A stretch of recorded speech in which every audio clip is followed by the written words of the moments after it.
Welcome. Today we'll be discussing linear interpolation. Now before we can understand what linear interpolation is, we need to understand what a table is. A table is a list of values in which normally one value corresponds to another. For example, in this table we have x and f of x. The f of x is normally called y, but we're just calling it f of x for emphasis. Now f of x is normally f of x means a function of x, which means that these values, these y values, depend on x. So once x changes, y will also change. So as we can see, we have x1 here, and we have y1 corresponding to x1. We have x2. When x1 changes to x2, we realize that our y value changes from y1 to y2. And when x2 changes from x2 to x3, our y value also changes to y3. Okay, good. Now that we have the basic understanding of what a table is, let's look at what interpolation is. So on the right hand side of the board, you can see that I have a little table drawn up. And my table has values going up by increments of 5 on the x. So I have 5, 10, 15, and 20. However, I do not have any values in between those increments of 5. I do not have 6, 7, 8, 9, 11, 12, 13. I do not have those values, right? So what if it's a case where I want to find an approximate value for a value in between the 5 and 10? Okay, well, we know that on this side these values correspond to over here. So 5 corresponds to 11, 10 corresponds to 28. If 5 changes, our y value is also going to change as well, because y is fully dependent on x. So let's say we're given a question where we want to find the y value for maybe 7.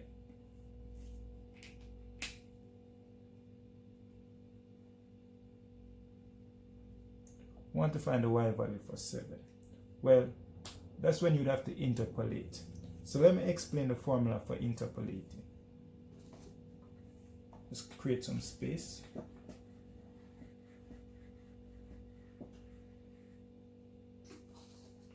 So if we wanted to be able to find the y value which corresponds to 7, we have to interpolate. So here's the formula for interpolating.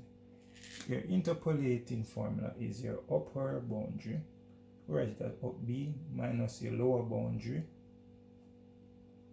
over the middle number, or the number that you're interested in, minus your lower boundary again, equals to basically the same thing, but on the other side, the side that you're trying to find. Alright, so let's work this question out now. And I also want to do an example after this. So let's make it snappy. Upper boundary. So when we look, we want to find 7, right? 7 is in between two numbers, and those two numbers that 7 is in between are the boundaries.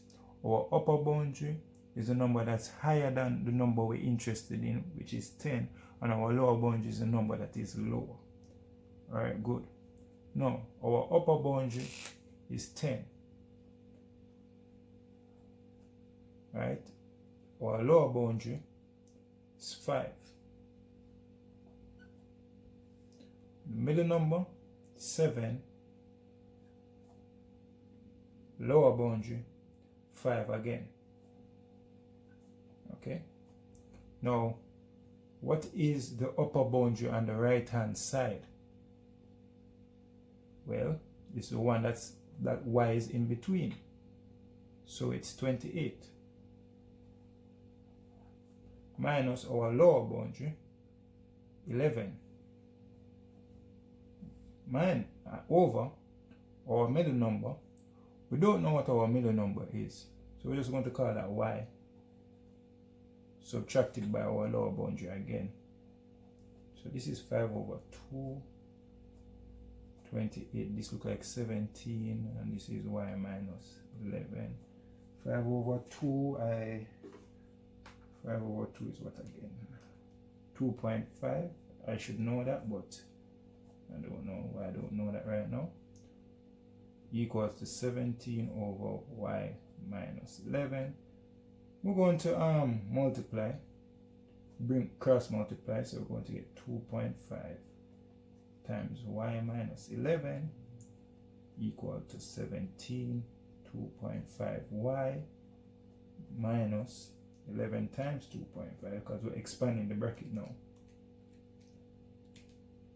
27.5, this will equal to 17.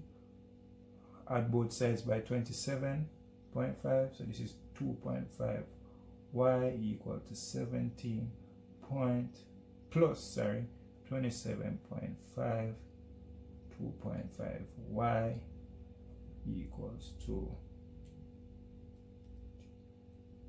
44.5, and then our y is going to be equal to, we have to divide both sides by 2.5, so our y is going to be equal to 17.8. So that's what our y is equal to. So this 17.8 is simply saying